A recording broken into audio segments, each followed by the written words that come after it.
요한복음 6장 6절 한번 읽어봅니다. 이렇게 말씀하심은 친히 어떻게 하실지를 아시고 빌립을 시험하고자 하심이라.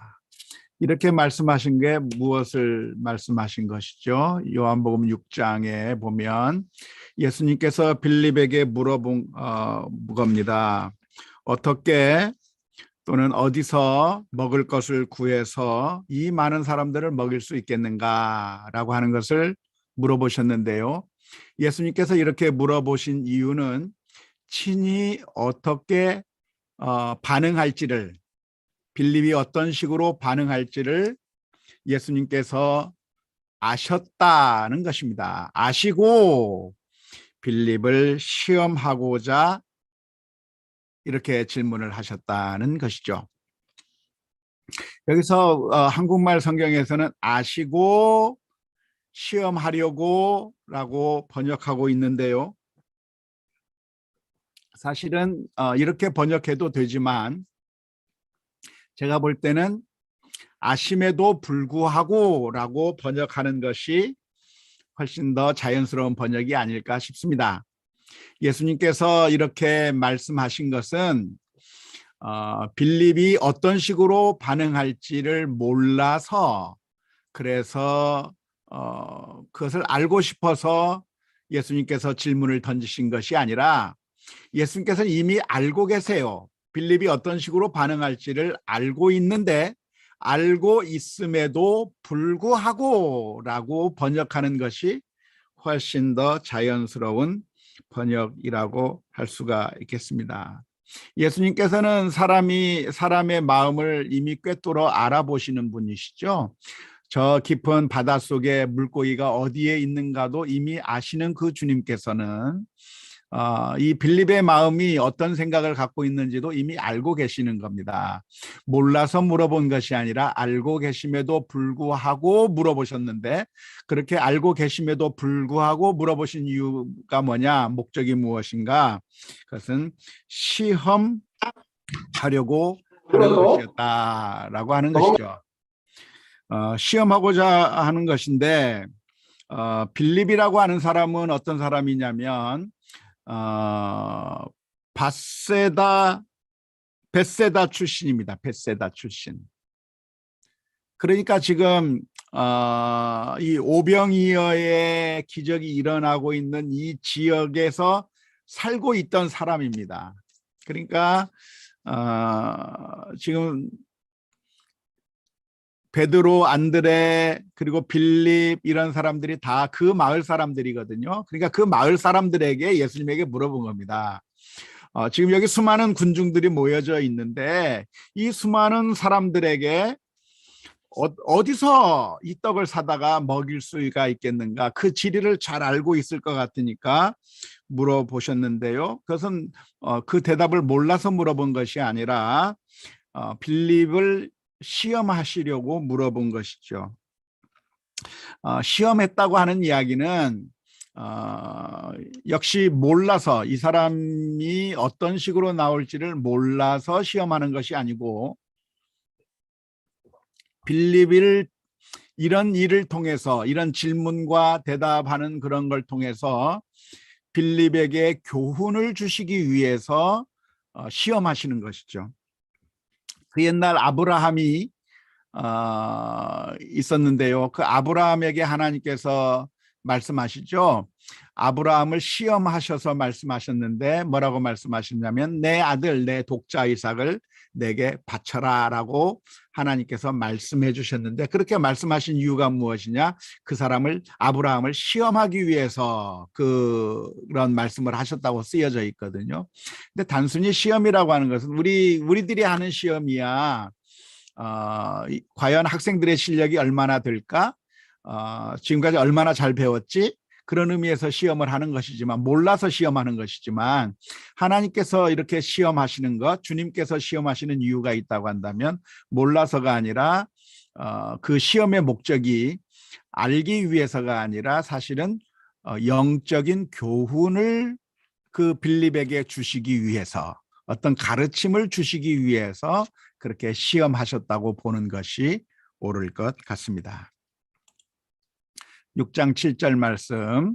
빌립이 대답하되 각 사람으로 조금씩 받게 할지라도 200데나리온의 떡이 부족하리이다. 빌립이 즉각적으로 계산해서 대답을 한 겁니다. 뭐라고 했냐면 지금 여기에 있는 모든 사람들에게 조금씩 받게 할지라도, 여기서 조금씩 받는다고 하는 말은 무엇을 받는다는 말일까요? 떡을 살 돈을 받는다고 하는 말일까요? 떡을 나누어 준다고 하는 말일까요? 떡을 조금씩만 나누어 준다고 할지라도라고 하는 그런 의미가 되겠습니다. 그러니까 떡을 한 사람씩 한 사람씩 받게 만드는데 먹을 수 있는 빵을 많이 주는 것이 아니라 조금씩만, 소량만 배분을 한다고 할지라도, 배분을 해준다고 할지라도 얼마의 자금이 필요한가? 아무리 적게 받아도 200데나리온의 빵이 200데나리온의 빵을 산다고 하더라도 그것이 이 사람들을 먹이기에는 굉장히 부족할 겁니다 라고 하는 그런 의미죠. 200데나리온이라고 하는 것은 얼마가 되는 것이죠? 하루치 일당입니다.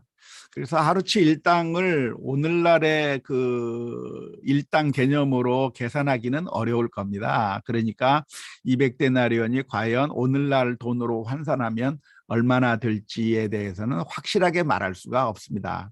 하지만 아무튼 한 데나리온이 어떤 가치냐면 남자 장정이 나가서 하루 종일, 여기서 하루 종일이라고 하는 것은 12시간을 의미합니다.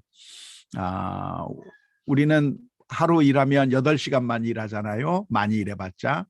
그런데 이 당시에는 아침부터 저녁 때까지, 해가 떠서 해가 질 때까지니까 대략 12시간 정도 일을 하루 종일 하고서 받는 대가가 한 데나리온이라고 하는 그런 가치입니다. 그러니까 200데나리온이라고 한다면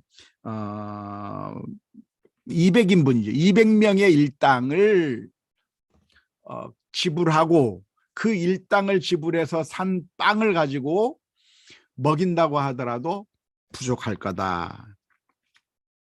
그렇다고 한다면 1데나리온이면 1데나리온에 몇 명씩 먹을 수 있다는 얘기입니까? 만일 남자 장정만 5,000명이 있었다고 한다면 1데나리온에 25명이 먹는다는 얘기고 5,000명이 아니라 여자들까지 아이들까지 포함해서 약 10,000명 정도 있었다고 한다면 1데나리온으로 50명 정도 먹을 수 있도록 계산을 했을 때 이런 계산이 나오는 거죠.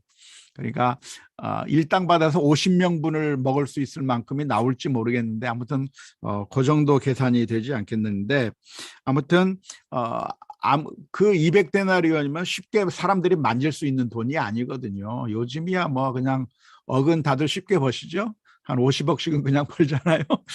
하지만 이 당시에는 200데나리온의 돈을 만지는 것이 굉장히 어려운 일인데 200데나리온의 떡을 산다고 할지라도 그 엄청난 돈을 지불한다고 하더라도 모든 사람들이 조금씩 먹어도 부족하다라고 하는 그런 대답을 했습니다. 이러한 대답은 믿음이 없는 대답이라기보다는 그냥 자연스러운 대답이라고 할 수가 있겠습니다. 믿음이 없어서 이런 대답을 하는 것이 아니라 그냥 누구든지 할 수 있는 그냥 자연스러운 대답이라고 볼 수가 있겠습니다. 6장 8절. 제자 중 하나 곧 시몬 베드로의 형제 안드레가 예수께 여짜오되, 빌립의 이야기 다음에 이제 안드레가 등장해서 안드레가 그 다음 과정을 이끌어 나가고 있는데요. 안드레는 잘 아는 것처럼 예수님의 처음 제자 가운데 한 사람이고, 그리고 안드레의 형제가 바로 베드로입니다. 자, 베드로라고 하는 사람이 있고 안드레라고 하는 사람이 있는데 베드로가 형인가요? 안드레가 형인가요? 우리 보통 베드로가 형이고 안드레가 동생일 거라고들 생각을 하는데, 그런데 성경에는 분명하게 누가 형인지에 대해서는 분명하게 밝히고 있지는 않습니다. 우리나라 말은 서열이 아주 중요하잖아요. 그래서 만나면 민증 까서 네가 형이냐 내가 형이냐 서로 나이 얘기해보고, 그래서 서열이 정렬이 돼야, 정리가 돼야 그 다음부터 그 상황에서 관계가 수립될 수 있는 문화가 우리 문화이지만, 이스라엘의 문화 그리고 서양의 문화 같은 경우는 형이 누가 형이냐 누가 동생이냐가 크게 중요하지 않은 그런 사회이고요. 헬라어에서 형제라고 하는 말은 그냥 아델포스, 그냥 형제입니다. 그러니까 누가 형인지 누가 동생인지 분명하게 밝히지 않은 언어가 형제라고 하는 단어입니다. 그래서 우리가 흔히 알고 있기로는 베드로가 형이다라고 생각을 하고 있지만, 베드로가 형이라고 하는 100% 확실한 근거는 없습니다.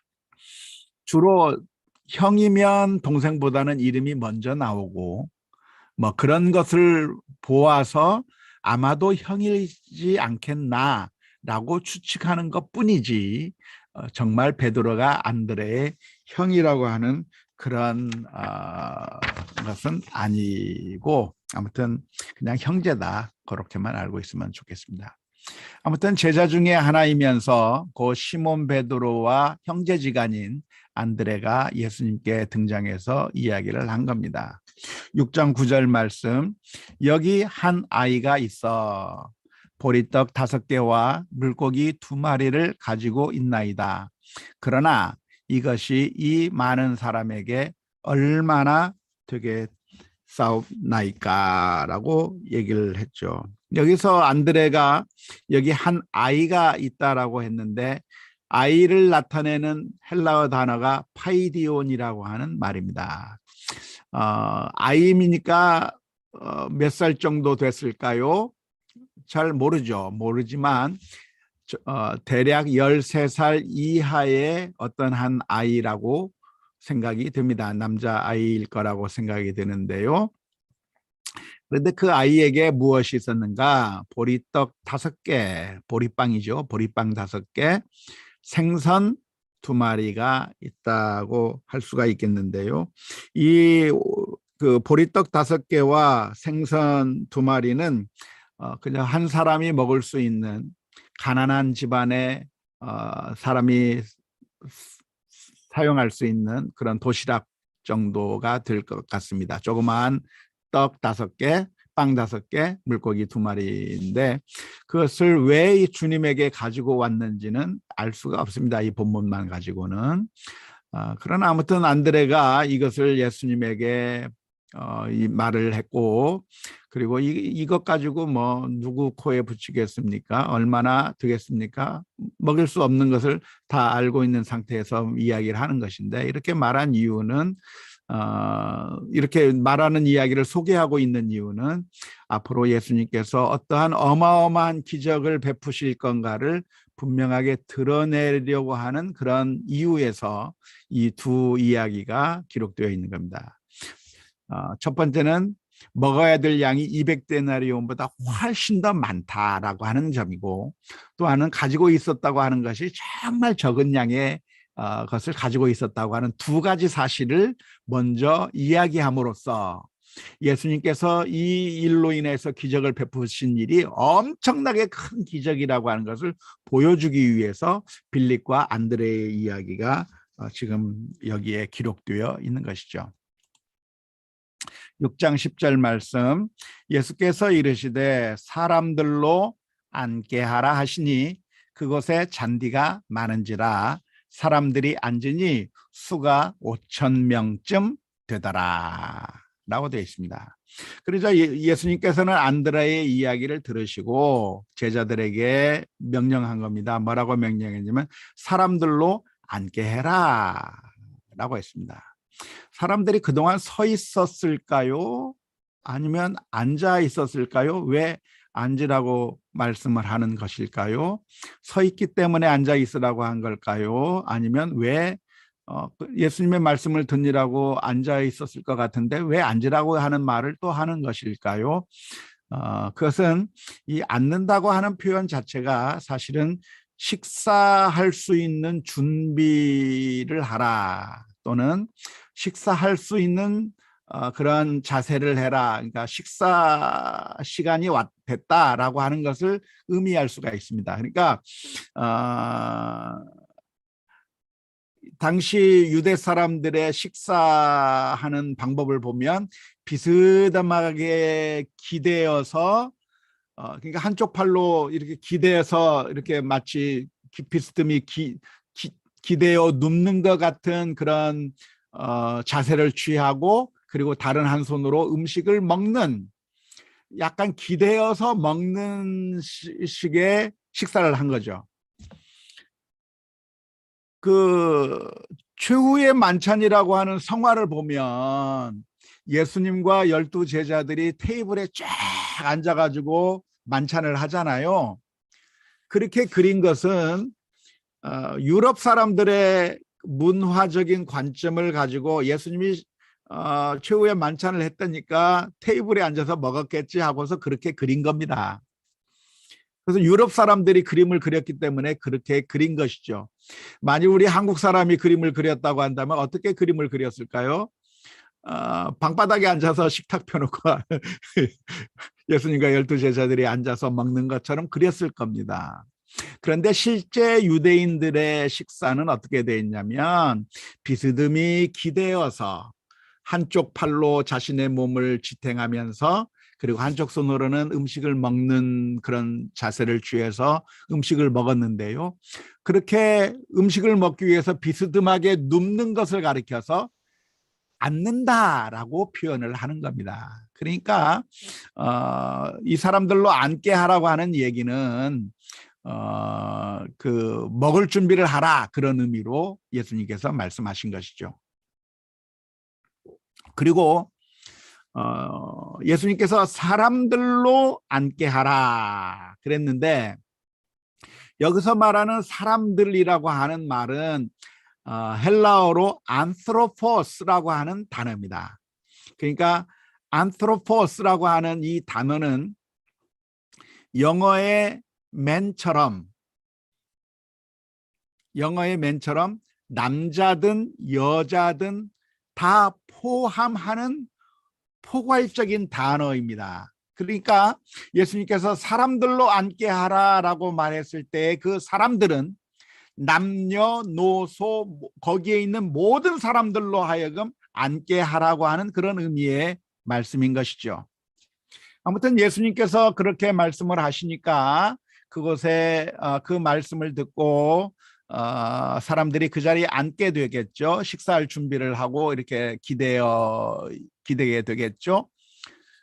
그 당시의 상황을 6장 10절에서 설명하고 있는데 뭐라고 설명하냐면 그곳에 잔디가 많은지라라고 설명하고 있습니다.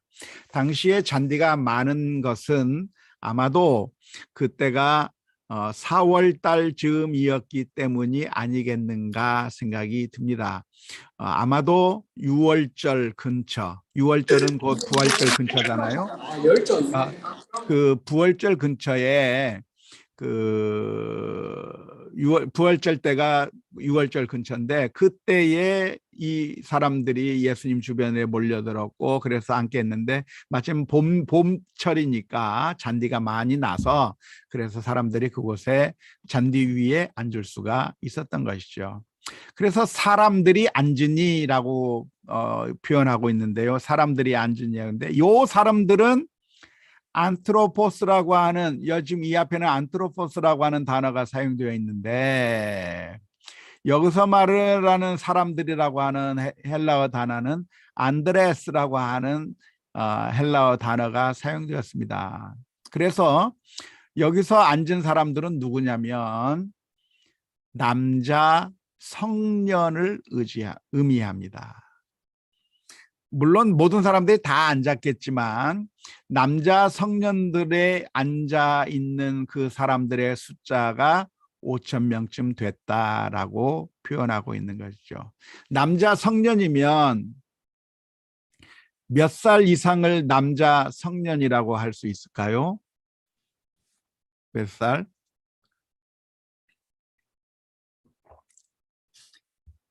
대략 13살 이상의 남자들을 의미합니다. 그러니까 우리가 성경을 읽으면서 우리는 우리의 문화를 가지고 성경을 이해하려고 하는 그런 경향들이 있거든요. 그런데 이 예수님 당시에 유대 사회에서 남자 성년이라고 하면 대략적으로 13살 이상이라고 보는 것이 옳을 겁니다. 13살 정도가 되면 바르 미츠바, 바르 미츠보트, 뭐 바르 미츠바 해가지고 성년식을 해주거든요. 그러니까 남자 어른들, 남자 어른들이라고 하는 것은 13살 이상의 남자들의 수가 5천 명쯤이었다라고 보시는 것이 옳을 것 같습니다. 물론 이제 그 마태복음 같은 데 보면은 여자와 어린아이 외에라고 하는 그런 표현이 추가적으로 마태복음에는 써 있습니다. 하지만 요한복음에는 그런 표현이 없지만 이 사람들이라고 하는 표현이 요 사람들과는 달리 이것이 남자 어른들만을 의미하는 안드레스라고 하는 단어가 사용되어 있기 때문에 남자들 어른들을 의미하는 거라고 보시면 되겠습니다. 아무튼 5천 명 정도의 사람들이 앉아 있는 것이죠. 6장 11절 예수께서 떡을 가져 축사하신 후에 앉아 있는 자들에게 나누어 주시고 물고기도 그렇게 그들의 원대로 주시니라 그랬습니다. 예수님께서 빵을 그 5개의 빵과 2마리의 생선을 받게 되었는데요. 떡을 가지시고 축사하셨다고 했습니다. 축사했다고 하는 것은 하나님께 감사의 기도를 올려드렸다고 하는 것이죠. 음식을 먹기 전에 하나님께 감사의 기도를 올려드리는 것이 유대인들의 일반적인 그런 신앙적인 모습인데요.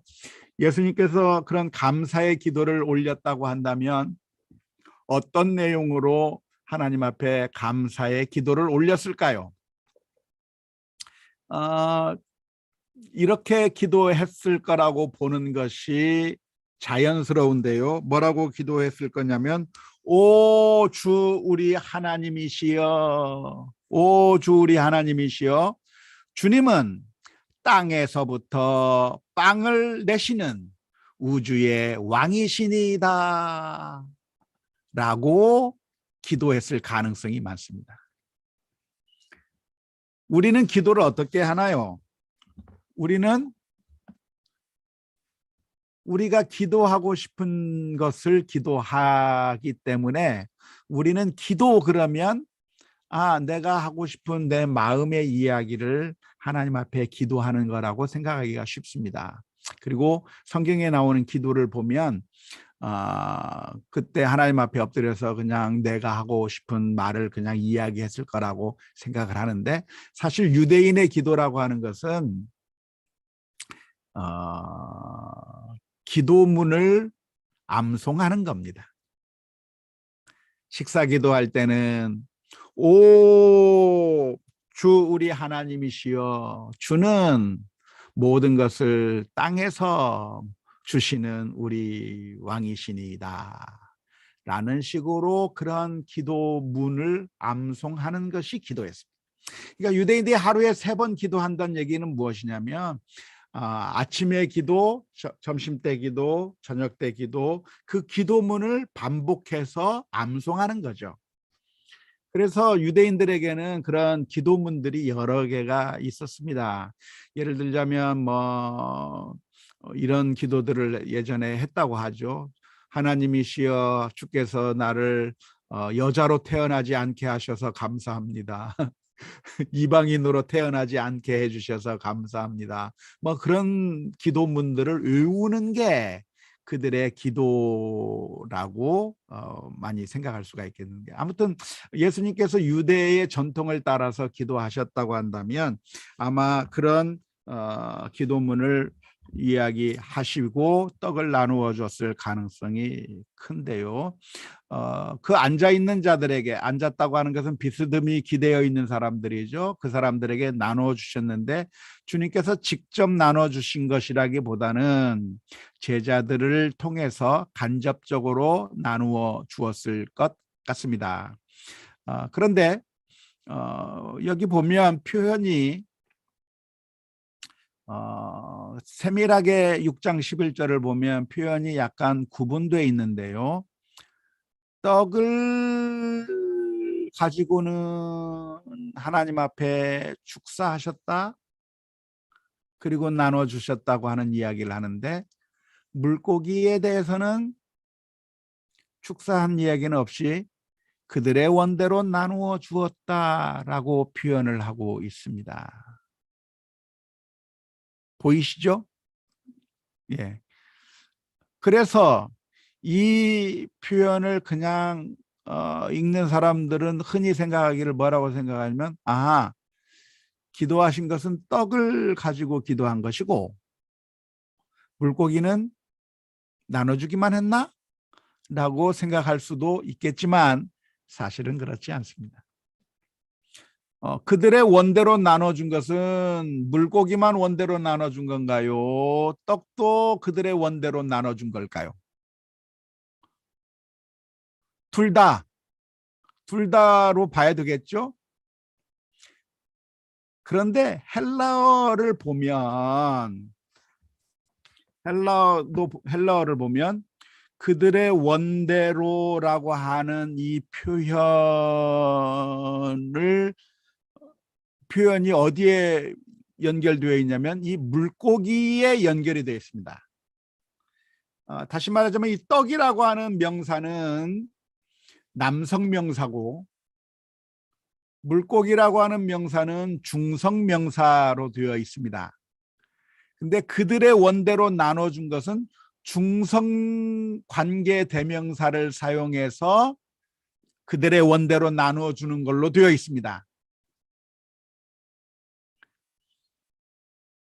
그래서 헬라어를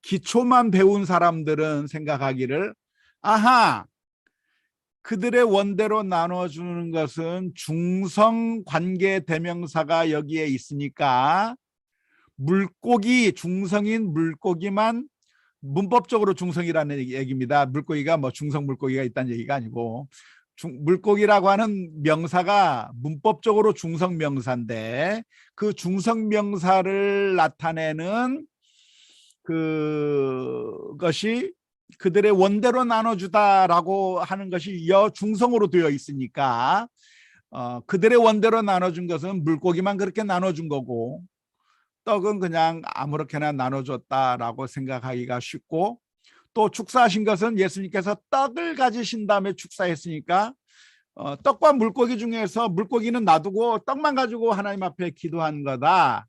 문법을 헬라어를 이렇게 보신 분들이 그렇게 간혹 그런 식으로 결론을 내리는 경우가 많습니다. 이게 선무당이 사람을 잡는 거죠. 헬라어 기초만 배운 사람들은 그렇게 오해하는 겁니다. 하지만 비록 여기가 중성 관계 대명사가 있어도 떡을 그들의 원대로 나눠 주시다.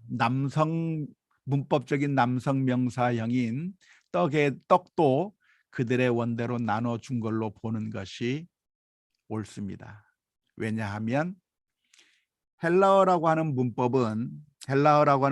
그런 언어는 의미가 반복될 경우에는 생략하기 때문에 그렇습니다.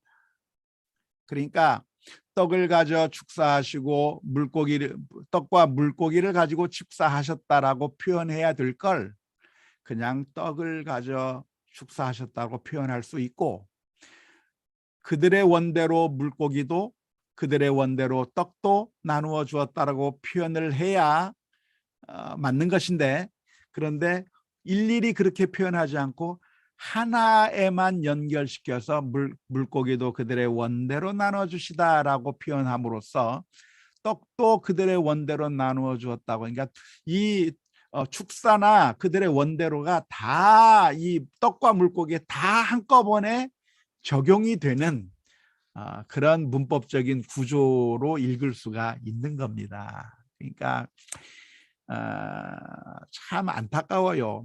제가 유튜브에 나오는 동영상들을 종종 보면 어떤 목사님들이 헬라어 가지고 히브리어 가지고 막 강의를 하면서 엄청 무슨 대단한 발견이나 한 것처럼 막 떠들어대는데, 알고 제가 보면 그야말로 기초 수준의 문법 지식을 가지고 제대로 알지 못한 채 엉터리 주장들을 하고 있는 경우가 너무나도 많아요. 히브리어 단어가 단수로 사용됐으니까 나무가 하나다라고 그렇게 주장하는, 에덴 동산에 나무가 하나뿐이었다라고 주장하는 그런 목사님도 계시더라고. 세상에, 그걸 보고 내가 얼마나 참 안타까운지. 단수 복수 그거 구분할 줄만 아는 문법적인 실력을 가지고 거기에 어마어마한 신학적 그것을 막 걷다 쌓아 올리는데, 알고 보니까 그 문법적인 지식이 너무나도 기초적인 것밖에 모르면서 마치 뭔가 대단한 걸 깨달은 것처럼 그렇게 올리는 모습을 볼 때 정말 안타깝습니다. 그러니까 참 그럴 바엔 차라리 헬라어 히브리어 안 배우는 게 더 낫겠다 싶을 정도인데, 아무튼 그런 예들에 막 헬라어 히브리어 사용한다고 함부로 속아 넘어가시면 안 됩니다. 아무튼 그들의 원대로 나눠주시다가 물고기에만 걸려 있고, 축사하신다고 하는 것이 떡에만 걸려 있지만, 그러나 사실은 떡과 물고기를 가지고 예수님께서 축사하신 걸로 보는 것이 옳고, 나눠줄 때 물고기만 원대로 나눠준 것이 아니라 떡과 물고기를 모두 다 그들의 원대로 나누어 주었다고 보는 것이 자연스러울 뿐만 아니라 문법적으로도 그렇게 해석하는 것이 더 훨씬 고급적인 문법 해석이라고 할 수가 있겠습니다. 6장 12절, 그들이 배부른 후에 예수께서 제자들에게 이르시되 남은 조각을 거두고 버리는 것이 없게 하라. 남은 조각을 버리지 말라고 말씀해 주셨는데요.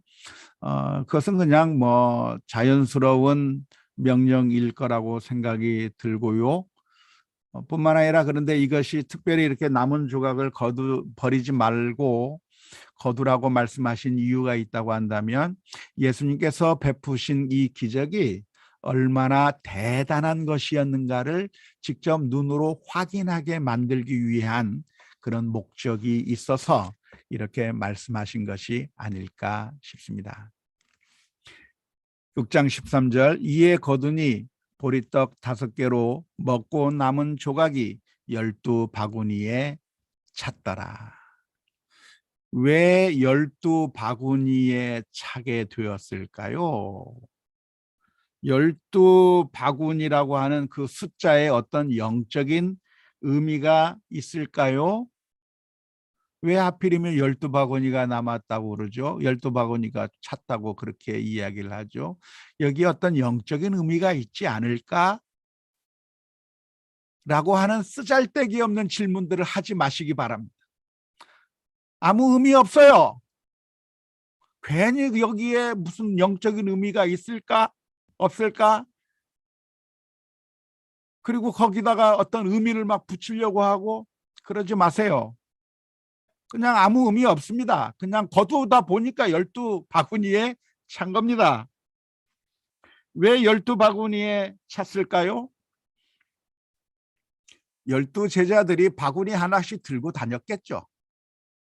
12제자들이 바구니 하나씩, 아마 큼직한 바구니를 차고 돌아다니면서 남은 거 주세요 해가지고 다 걷었을 건데, 12제자들의 바구니들이 다 찼다. 다 차지 아니한 바구니가 하나도 없이 다 찼다. 그만큼 먹고 남은 것이 많을 정도로 완전히 충분히 배불리 먹고도 더 많이 꽉 찰 정도로 그렇게 많이 남았다고 하는 기적이 그렇게 대단한 기적이었다고 하는 것을 보여주려고 하는 그런 것이지, 열둘이라고 하는 숫자에 무슨 의미가 있을까, 영적인 상징적인 의미를 찾아내려고 하고, 그리고 거기에 의미를 붙여서 정말 과도한 해석을 하고 아무 근거가 빈약한 상상들을 해 나간다고 한다면 그것은 별로 바람직한 자세는 아닙니다. 성경을 그런 식으로 자기 멋대로 해석하시면 잘못될 것입니다. 6장 14절, 그 사람들이 예수께서 행하신 표적을 보고 말하되 이는 참으로 세상에 오실 그 선지자라 하더라. 자, 그 사람들이 지금 표적을 보았다고 했습니다. 여기서 표적을 봤다고 하는 것은 그 기적을 봤다는 얘기입니까? 기적이 의미하고 있는 영적인 의미를 이해했다고 하는 그런 의미입니까?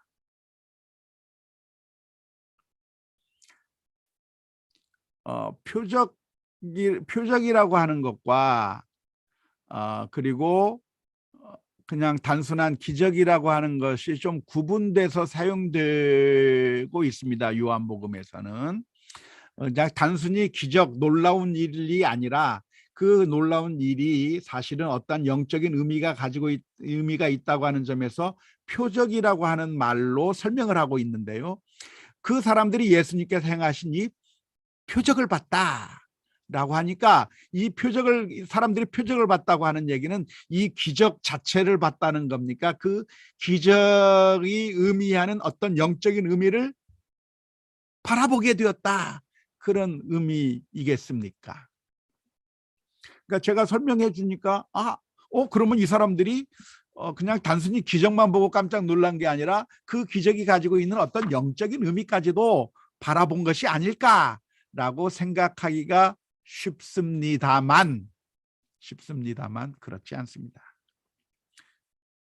우리가 항상 조심해야 될 것이 있다고 한다면, 표적이라고 하는 단어가 단순한 놀라운 일, 기적을 넘어서서 그 기적이 가르치는 영적인 의미를 발견하는 것을 표적이라고 그렇게 요한복음에서 표현하고 있기는 하지만, 표적이라고 하는 단어가 항상 그런 의미를 나타내는 것은 아닙니다. 문맥 속에서 어떤 의미로 사용되고 있는가를 봐야 되는 겁니다. 여기서 6장 14절의 문맥에서는 표적이라고 하는 것이 무엇을 가리키는 걸까요? 기적을 가리키는 걸까요? 기적을 넘어서선 영적인 의미를 발견하는 것을 가리킬까요? 단순히 기적만을 가리킵니다. 이 문맥에서는. 그래서 어떻게 알 수가 있죠? 나중에 예수님께서 6장 26절의 말씀에서 저들이 나를 찾는 까닭은 표적을 본 까닭이 아니요 떡을 먹고 배불렀기 때문이라고 한탄해 하시는 말씀이 있기 때문에 그렇습니다. 그러니까 어떤 경우에는 이 표적이라고 하는 말이 단순한 기적을 넘어선 영적인 의미를 나타내기 위한 말로 사용되는 경우가 있습니다. 하지만 그렇게 그런 의미로 사용될 때가 있다고 해서 표적이라고 하는 말이 항상 그런 의미로 사용되는 것만은 아닙니다.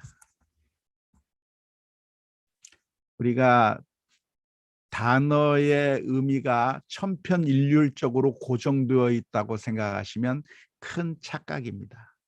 그 단어의 의미는 고정되어 있는 것이 아니라 어떠한 문맥 속에서 어떻게 사용되느냐에 따라 그 의미들이 달라지게 되는 겁니다.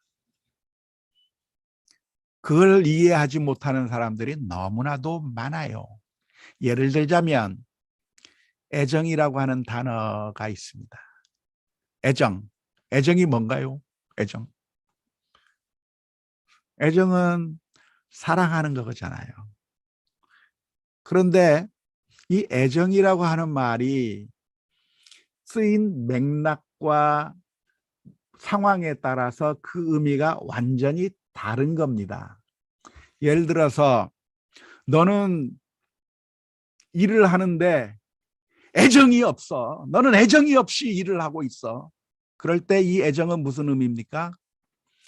열정, 사랑하는 마음, 관심, 그런 걸 의미하죠. 그런데 똑같은 애정이라고 하는 단어이지만 저 사람들이 애정 행각을 벌이다가 발각됐다. 그럴 때 애정은 뭡니까? 그건 그야말로 남녀 간의 어떤 육체적인 무슨 관계를 의미하는 걸 겁니다. 그건 사랑이 아니어도 할 수 있는 것을 의미하기도 할 겁니다. 그런데 그 애정이라고 하는 말이 남녀 간의 어떤 관계를 나타내는 말이다 라고만 알고 있으면 결국 그 애정이 다른 맥락에서 사용되고 있음에도 불구하고 그 단어의 의미를 오해할 가능성이 많거든요. 그래서 단어의 의미가 문맥에 따라서 완전히 달라질 수 있고 의미가 달라질 수 있다고 하는 사실을 알지 못한 채 표적이라고 하는 그것은 기적이 아니라 기적이 나타내는 그런 영적인 의미를 나타내는 것이 표적이라고 그렇게 사전적인 정의를 가지고서 천편일률적으로 성경을 해석하면 그럼 잘못된 해석이 나오는 겁니다.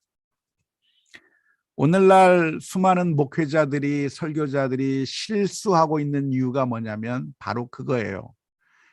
헬라어 사전, 히브리어 사전을 펼쳐놓고 그 사전에 정의되어 있는 단어의 의미가 전부인 줄 알고 그것을 그 의미를 성경 본문에 무조건 대입해서 해석하다 보니까 엉터리 해석이 나오는 겁니다. 억지 해석이 나오는 겁니다. 말도 안 되는 해석이 나오는 겁니다. 그런 해석을 하시면 안 되고 과연 이 맥락에서 이 부분에서 어떻게 됐느냐 하는 것인데 오늘 40분이 좀 넘어갔는데 말이 길어져 버려가지고 그래도 6장 14절은 끝냅시다. 사람들이 그 기적을 보고서 여기서 말하는 표적은 기적입니다. 기적을 보고서 말하되 이는 참으로 세상에 오실 그 선지자라 하더라. 여기서 세상에 오실 그 선지자는 누구를 의미하는 겁니까? 6장 신명기 18장 15절에 있는 모세의 예언을 생각나게 하는 거죠. 내 하나님 여호와께서 너희 가운데 내 형제 중에서 너를 위하여 나와 같은 선지자 하나를 일으키시리니 너희는 그의 말을 들을지니라. 모세가 죽기 전에 이스라엘 민족을 향해서 하는 말이 내 하나님 여호와께서 너희들 가운데서 나와 같은 선지자 모세와 같은 선지자를 하나 일으킬 거라고 예언해 주셨는데 그 예언대로 예수님께서 세상에 오실 선지자라고 하는 점을 이 사람들이 바라보게 된 것이죠. 광야에서 모세는 만나를 먹여준 것처럼 예수님께서는 광야에서 오병이어를 통해서 이스라엘 민족을 먹이신 것을 보면서 예수님의 모세와 같은 선지자일까? 라고 생각하게 된 것이고 또 모세가 하나님의 말씀을 가르쳤던 것처럼 예수님도 하나님의 말씀을 가르치는 것을 보면서 예수님이 바로 이 세상에 다시 오기로 약속한 바로 그 모세와 같은 선지자가 아닐까라고 하는 그런 생각을 하게 되었다고 하는 것이죠. 이상으로 오늘 강좌는 중단하도록 하겠는데요. 자, 그러면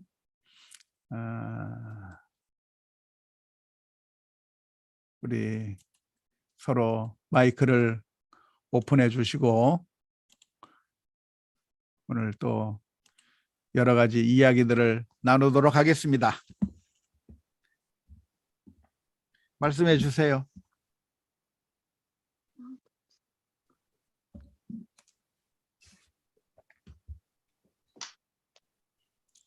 네, 마이크 켜신 우리 정현주 씨는 네. 본문은 많이 듣던 주일학교 설교 때 많이 듣던 본문이어가지고 쉬운 성경하고 같이 봤어요. 아, 그랬어요? 네, 같이 봤는데 목사님이 설명해 주신 대로 잘 번역이 돼 있더라고요. 반복해서 그 구절들을 다 반복해서 물고기와 떡 다 반복을 잘 해놨더라고요. 이거 본문과 별개로 저번 주도 궁금했고 이번 주도 궁금한. 목사님은 헬라어도 잘하시고 명석하시고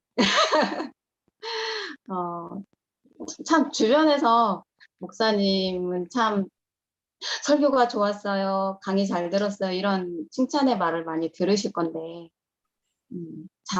그런데도 가끔 목사님한테 느끼는 건 교만하지 않기 위해서 참 자기 관리를 잘 하신다라는 생각이 가끔 들었어요. 어떻게 목사님마다 그런 교만에 넘어지지 않게 하기 위한 자기만의 그 생각하시는 방법 그게 있으시더라고요. 목회자들 분들 보면. 네. 목사님도 어떤 방법이 있는지 저도 좀 배울 게 뭐가 있을까 궁금해가지고. 제가 교만하지 않은 게 아니고 교만하지 않은 것처럼 보일 수 있는 능력이 있는 거예요. 다른 사람들은 어설퍼 가지고 교만이 들켜버리는 거고 좀 더 저는 교만을 이렇게 하면 교만하게 비춰질 수 있다고 하는 것을 알기 때문에 교만하지 않도록 비춰줄 수 있는 그런 노하우를 다른 사람보다 조금 더 많이 알고 있는 것이지 교만하지 않은 것은 아닙니다.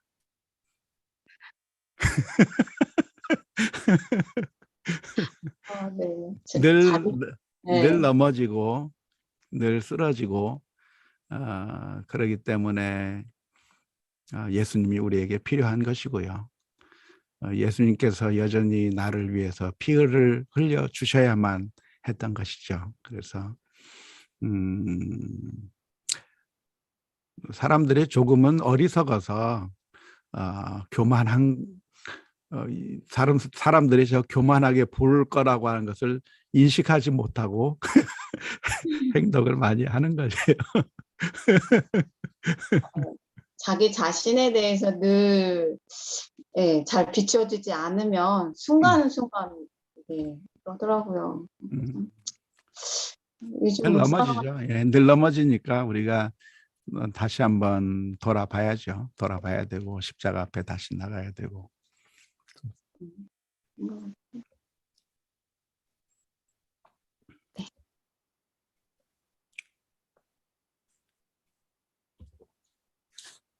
우리 전도사님들도 말씀하시고 목사님도 말씀하시고 한혜실 권사님 말씀하십시오. 네, 목사님 오늘 말씀 너무 좋았고요. 항상 좋아서 네, 감사합니다. 네. 제가 나이가 너무 많아서 줌으로 안 들어오려고 했는데 네. 예, 다른 사람이 많이 안 들어오니까 제가 또 들어오게 되네. 들으셔서 제게 많은 힘이 돼요. 왜냐하면은 유튜브로만 하면 정말 커뮤니케이션이 안 되기 때문에 굉장히 답답해요. 사실은 이제 강의하면서 제가 좀 답변하는 것도 좀 듣고 싶기도 하고 그런데 다들 힘들어 하시니까 그냥 진행을 합니다만은 커뮤니케이션을 직접 하고 대화를 나누고 하는 것이 사실은 훨씬 더 유익하고 좋고 아무튼 힘도 되고 그래요. 그래서 권사님 나이에 비해서 굉장히 젊으시고요. 예쁘시고 그래요. 안 들으지 마시고 들으세요. 오늘 말씀들은 다 정확히 말씀을 해주셔서 특별히 질문 드릴 거는 없는 것 같고요. 아니 저는 그 12바구니에 대해서 조금 생각은 해봤었거든요. 정말 이렇게 많다라는 거를 보여주는 음. 혹시 그때 당시는 12이라는 그 숫자의 개념이 이렇게 좀 충만한 이렇게 많은 그런 거를 가리키는 건가 그런 생각을 좀 했고요. 그렇게 목사님, 예, 그러니까 사람들이 이제 주로 숫자에 어떤 의미를 부여하고 그래서 거기서 어떤 영적인 의미를 더 이끌어내려고 하는 그런 식으로 해석하려고 하는 경향이 많거든요. 그런데 그렇게 하는 것은 별로 건전하지 못해요. 좀 바람직하지 못해요. 그래서 물론 12이라고 하는 숫자가 뭐 이렇게 좀 뭔가 완전하고 뭐 그런 의미를 줄 수도 있고 그런 거 하지만 모든 걸 그렇게 해석해 버리기 시작하면은 성경이 그냥 산으로 가는 겁니다. 성경 해석이 산으로 가고 엉뚱한 데로 흘러가니까 가능하면 제대로 근거가 확실한 해석들을 해 나가야지. 그게 아니고 그냥 내가 생각나는 대로 그냥 12, 너무 좋네. 7, 이거 완전 뭐 7이라고 럭키 세븐 아니야? 막 숫자에 너무 강한 의미를 부여하거나 하는 것은 별로 바람직하지 않습니다. 그러니까 제자가 12이었으니까 각자가 바구니를 차고 그거를 거두었기 때문에 12바구니가 되겠구나라는 건 참 아주 새롭게 생각하기도 그럴 것 같아요. 네. 네. 모든 제자들이 그걸 거두었기 때문에. 네. 네. 나중에 또 일곱 광줄이죠. 네. 일곱 광주리. 그럼 그건 어떻게 해석을 그 일곱 광줄 어떻게 왜 그때는 일곱 네. 광줄이었을까요? 그러니까요. 네. 그래서 7하고 10이라는 숫자가 좀 그런 의미인가 그런 생각도 했어요. 그때 구할 수 있는 바구니가 7개밖에 없었나 보죠. 그러니까요. 네. 7바구니를 가지고 나갔는데 근데 바구니보다는 광주리가 훨씬 더 큰 거니까 훨씬 더 큰 광주리에 그걸 가지고 나갔는데 4개는 꽉 차고 3개는 그냥 반만 걷었다가 아니라 가지고 나간 바구니가 꽉꽉 들어찼다. 먹고도 진짜 엄청나게 남았다라고 하는 것을 전달하기 위한 그런 표현법이라고 보는 것이 네. 옳을 것 같습니다. 네. 그리고 저는 이제 11절에 예수님께서 떡을 가지시고 축사하셨다고 그랬잖아요. 네. 네.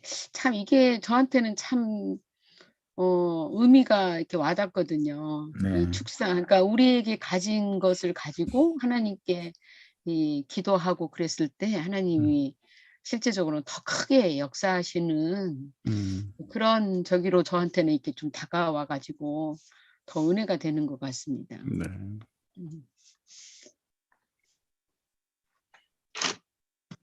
감사합니다. 네.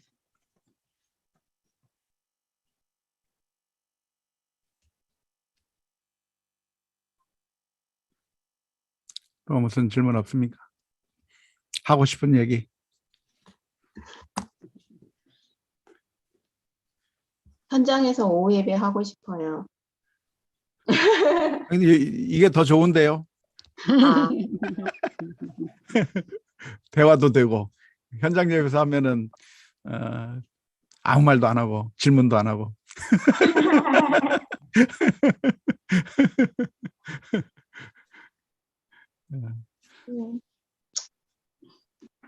뭐 때마다 상황마다 적절한 방법들을 찾아가야죠. 찾아가야 되는 것이고 모든 환경이 똑같은 건 아니고 늘 우리들의 주변 환경들은 계속 변해가는 것이고 또 다른 환경으로 또 변해갈 수밖에 없겠는데 그때 그 상황에 맞게 우리가 또 적절한 대응을 통해서 신앙생활을 해야 되는 것이죠. 이스라엘 민족들은 예루살렘 성전 중심으로 예배를 드리기 시작했 예배를 드렸었는데 바벨론 포로로 인해서 예루살렘 성전이 파괴돼 버리잖아요. 그리고 포로로 끌려가서 바벨론 땅에서 살거든요. 그러니까 구약 성경은 주로 이제 예루살렘 성전 중심으로 신앙생활을 하게 돼 있는데 성전도 없고 성전에서부터 멀리 떨어진 그 이스라엘 민족들이 그 바벨론 지역에서 새로운 환경에서 어떻게 신앙생활을 했는가. 그것 때문에 예루살렘 성전이 없어졌기 때문에 신앙이 완전히 박살난 것이 아니라 거기서 그들이 한 것은 회당을 만들기 시작합니다. 회당. 그러니까 신약 성경에 나오는 그 회당들의 유래가 바벨론 포로로 잡혀갔을 때부터 시작이 돼요. 그래서 같이 모여서 예배를 드리고 성경 말씀을 읽고 설명을 듣고 또 구약 성경에 있는 그런 것들을 우리들의 삶 가운데 적용을 해가면서 거기서 신앙생활을 했던 그 회당에서의 예배의 형태가 계속해서 발전돼서 우리 시대의 교회의 예배로 이어진 것처럼 상황에 맞게 우리가 대처를 하면 되는 것이고, 로마 시대 때는 결국은 카타콤 속으로 들어가서 그 안에서 예배를 드려야 됐었고, 때로는 뭐 흩어져서 가정 예배로 드려야 했고, 아무튼 뭐 크게 모이고 뭐 그렇게 하면 좋죠. 좋은데 그것만 바라보고 있으면 아무것도 못 하고요. 그냥 그때그때 상황에 맞게 창의적이고 더 나은 방법으로 그때그때 우리의 예배 형식이나 성경 공부 형식들을 변화시켜 갈 필요가 있는 것이죠. 아무튼 저로서는 좀 좋아요. 왜냐면은 설교를 좀 더 주일 오전 예배에 더 집중하고, 그리고 성경 공부는 성경 공부로 또 준비해서 같이 대화해서 할 수 있고, 그래서 저는 이렇게 변화가 된 것이 오히려 이제 저한테는 훨씬 더 유익하겠고, 그러니까 주일 예배 좀 더 신경을 쓰니까 오히려 더 힘도 나고 그렇고 그래요.